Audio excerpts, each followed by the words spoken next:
does it actually mean to be faithful with what God has placed in your hands? Well, Luke 16:10 says, if you are faithful in little things, you will be faithful in large ones. But if you are dishonest in little things, you won't be honest with greater responsibilities. Now, this verse is connected to one of the many parables of Jesus found in the Gospels. It's about a dishonest manager who had been entrusted with his master's resources and mishandled them. When the master found out and was about to remove him, this manager did something very interesting. He went to each of the master's debtors and reduced what they owed in order to secure relationships that would take care of him after he lost everything.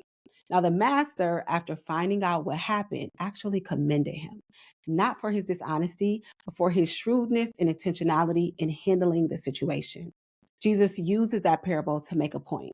If a dishonest person in the world can be that clever and intentional about earthly resources for themselves, how much more should those of us who have come into the true knowledge of God be faithful and intentional stewards of what He has placed in our hands for His kingdom?